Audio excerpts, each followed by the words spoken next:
আশা করি আমাদের যে সেনাবাহিনীর নিষ্ঠাবান সামরিক কর্মকর্তাগণ আছে তাদের কাছে এই মেসেজটি পৌঁছে দেওয়ার জন্য, তারা যেন ফিলিস্তিনের জন্য আওয়াজ তোলে। সাধারণ মানুষ হিসেবে আমাদের সেই সামর্থ্য নেই যুদ্ধ করার, কিন্তু যারা যুদ্ধ করতে পারে তাদের কাছে আমরা এই মেসেজটি নিয়ে পৌঁছে নিয়ে যাই। কারণ সামরিক অভিযান ছাড়া ফিলিস্তিনের মুক্তি সম্ভব নয়, এবং এই সামরিক অভিযান কোন দালাল শাসক, কোন ব্রিটিশ বা আমেরিকার এজেন্ট শাসক এই সামরিক অভিযান হতে দেবে না। একমাত্র খলিফাই পারবে সমগ্র মুসলিম উম্মাকে এক কালিমার পতাকার নিচে এনে সৈন্যদেরকে ফিলিস্তিনের অভিমুখী মার্চ করাতে, এবং বিশ্বে আরো যত জায়গায় মুসলিমদের রক্ত ঝরছে প্রত্যেক রক্তের বদলা নেওয়ার, আমাদের রাসূলের বিরুদ্ধে যে কটূক্তি অপমান হচ্ছে এগুলো শায়েস্তা করার, এগুলো বিচার করার ক্ষমতা শুধুমাত্র খলিফার রয়েছে।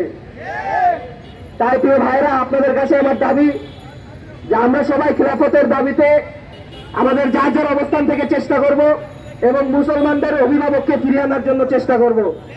তাকবীর, তাকবীর, মুক্তির এক পথ, মুক্তির এক পথ, রাসূলের ইজ্জত, রাসূলের ইজ্জত, লা ইলাহা ইল্লাল্লাহ, লা ইলাহা ইল্লাল্লাহ, তাকবীর, তাকবীর।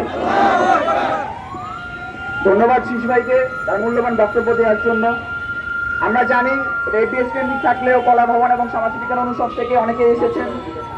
তার মধ্যে পৃথিবীর সম্মুখে একটি প্রশ্ন তোলা হয় যে এই পৃথিবীর সবচাইতে নির্যাতিত জাতিগোষ্ঠীর নাম কি?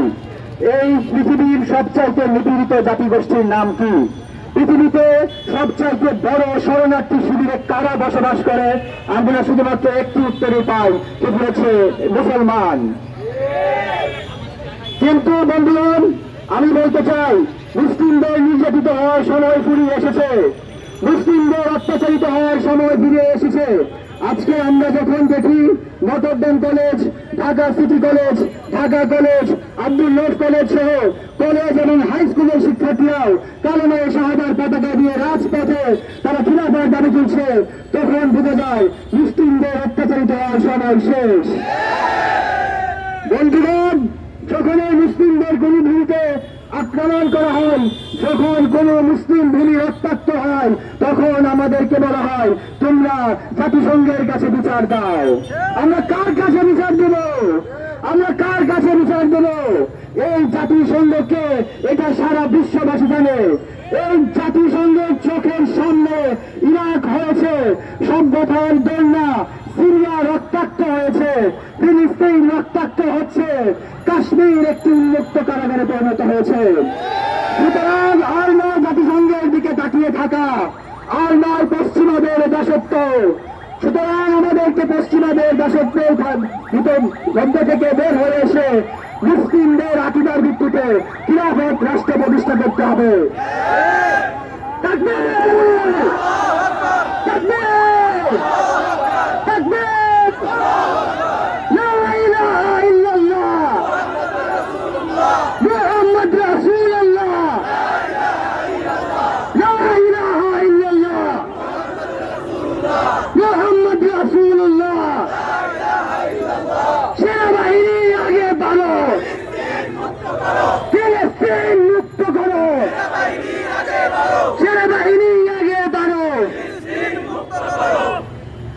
বন্ধুগণ, যখন আজকে আমরা বিশ্ববিদ্যালয়ের শিক্ষার্থীরা আমাদের ক্যাম্পাসে আমাদের ইসলামকে বুদ্ধিভিত্তিক ভাবে যখন আমরা উপস্থাপন করি, তখন অনেকে বলে না তোমরা ইসলামিক খিলাফত রাষ্ট্রের কথা বলো না, না তোমরা ইসলামিক রাষ্ট্র ব্যবস্থার কথা বলো না।